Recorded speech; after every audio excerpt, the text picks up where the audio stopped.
Coming up on SBU TV, we give survival tips for the plague, and one Bonaventure sports team is making a difference. Coming up on SBU TV, we give survival tips for the plague. That's good. Hello and welcome to SBU TV. I'm Miguel Nesbitt. Yeah. Shut me up. Coming up on SBU TV, we give survival tips for the plague, and one Bonaventure sports team is making a difference.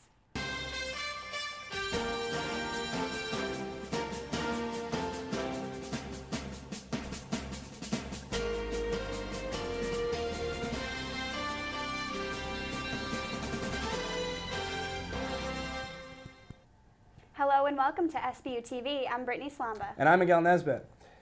When a community comes together to help someone in need, something special happens. Dakota Ward has more. Star Wars The Force Awakens is the next installment for the Star Wars franchise. Set to release December 18th, one superfan had the chance to see the film before it hits theaters. Force for Daniel was a social media campaign to grab the attention of Star Wars creators to let Daniel Fleetwood see the movie before he passed away from a rare type of cancer. The wish was granted by J.J. Abrams and Disney, but days after seeing the movie, Fleetwood died. Without the help of the community, this wish would not have happened. St. Bonaventure University student Sean O'Brien has fought a non-cancerous tumor over the past 2 years. The community around both my hometown and St. Bonaventure especially was incredibly helpful to my family in just keeping our lives as normal as possible as we went through this. Like Fleetwood, the community came together to help O'Brien by raising money to help pay medical expenses. I will never be able to thank them enough because, you know, they allowed my family to not have to suspend their entire lives during this really difficult time. O'Brien is in full recovery mode, but when he was sick, he had one wish. Honestly, my last wish was to go back to Bonaventure again, one more time, and see all my friends again. So, in a way, that kind of was kind of a preemptive last wish, just in case. With SBU TV, I'm Dakota Ward. Sean is doing great and is currently at SBU writing a children's book and finishing up his degree. A Franklinville teen with a rare kidney disease became a lifetime member of the St. Bonaventure Club hockey team. I have more. 1 year ago, Matthew McGinnis was diagnosed with a rare kidney disease that leads to kidney failure. At the time of his diagnosis, Matthew's kidneys had less than 5% function. Doctors and family members are trying to get him placed on the transplant list. Despite receiving daily dialysis, McGinnis's love for hockey continues as he signed a national letter of intent to join the men's club hockey team. The exciting thing about this is that even when our season ends in February, we'll continue to keep in contact with Matthew. The players, whether it's texting regularly, sending him an email, Facebook message, or taking him out for ice cream, The connection between Matthew and SBU was made through Team Impact, a national organization devoted to offering college sports experiences to children facing life-threatening and chronic illnesses. For SBU TV, I'm Brittany Slomba. Hockey coach William Fanton added that the team will benefit from the signing of McGinnis. We met the new mascot last week, and now yet another wolf has joined the Bona family. Jackie Roberts got the story. Who says you need thumbs to operate a smartphone? A new campaign at St. Bonaventure thinks paws are just fine. From admiring campus, burning some calories at the Richter, or even making yourself a snack at our residence halls, this new Bonnie will capture it all. Your very own Bona Wolf debuted his Snapchat account on Thursday. Snapchat is an application on your phone that allows you to interact with followers and record videos and pictures that are viewable for up to 24 hours. The creator of the Snapchat campaign, Sharon Myers, hopes the new Wolf will be a howling success. He gets to tell the Bonaventure story kind of as a new entity on campus, and it allows us to put a face to the Snapchat account. But the account isn't only for current Bonaventure students. Prospective students kind of have fun with it. They'll see him at events, they'll see him around. I took to the streets on debut day to get some feedback from students. It's the cutest thing I've ever seen. Wow, this guy's had I thought I had a crazy day today. Oh my goodness, it drinks coffee. so cute. I'm so glad we have them. Looks like the wolf pack just keeps on growing. For SBU TV, I'm Jackie Roberts. To add our new canine to your Snapchat, search the Bona Wolf or screenshot the Come to Bona's Twitter profile picture. SBU Spirit Week began Monday, November 9th. Each day consisted of a wardrobe theme and nighttime activity. Monday was Jersey Day. Tuesday, students wore their favorite flannels. Wednesday was Veterans Day. Thursday was Throwback Day. And today, Brown and White Day, is to show off our Bona pride. Spirit Week was initiated by the Campus Activities Board to increase campus involvement and boost school spirit for the opening of the men's and women's basketball season. For a full recap of Spirit Week, follow SBU Cab on Twitter or search the hashtag SBUHasSpirit. With the growing momentum for a new season, the men's basketball team is ready to show their improvements on the court. Nick Konotopskyj has more. St. Bonaventure's going to dance for the first time since the decade began. 2000, their last time in. 2012 was the last time St. Bonaventure made the NCAA tournament. After making it to the A-10 quarterfinals last year, the Bonnies are looking to improve on an already good season. Head coach Mark Schmidt commented on the expectations for his team. Our goal is, hopefully we can have a good non-conference record, get some momentum going into the Atlantic 10. As we know, the Atlantic 10 is one of the best conferences in the country. Last year, St. Bonaventure finished with a record of 18-13, 10-8 in conference. Those 10 wins tied for the most conference wins in program history. I'm here at the Riley Center where the Bonnies open up their season Friday, November 13th against Binghamton. There might be a lot of new faces on this year's team, but they're only going to go as far as their veterans take them. You're only as good as your seniors, and those guys are guys that have done it in the past. Dion's done it for 3 years. Marcus did it last year, but it's important for them to make a statement.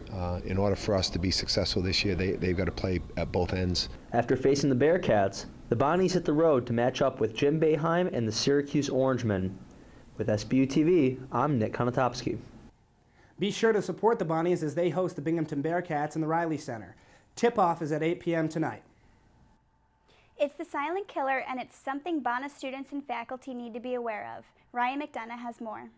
On October 30th, over 70 students and faculty members of a Chicago elementary school were hospitalized due to high levels of carbon monoxide, an invisible, odorless gas. What about at Bona's, a university where students both work and live? Everywhere there's a gas-fired unit of any kind, these have to be on the first sleeping floor unit above grade. So he's referring to carbon monoxide detectors. What could possibly set them off? Exhaust from a vehicle too close to a building, cooking too close to a building, basically obstructions from vent pipes that get disconnected. Maybe they get banged by something and start to come apart in the walls or whatever, stuff like that. Members of the community are encouraged to not mistake the carbon monoxide detectors from the smoke alarms. Carbon monoxide detectors sound at 4 beeps, while the fire alarms sound. These things are set to a sensitivity, and the sensitivity is set by like a UL listing. So these things will go off probably with about 1/10 of the carbon in the air that you would normally say would start showing symptoms in the human body. So they're pretty early warning. Good news for the Bona community. We're relatively advanced with stuff like this. This university had over 200 of these installed one summer, 2 years before it was required by the code. We're talking at least 3 inspections a year minimum.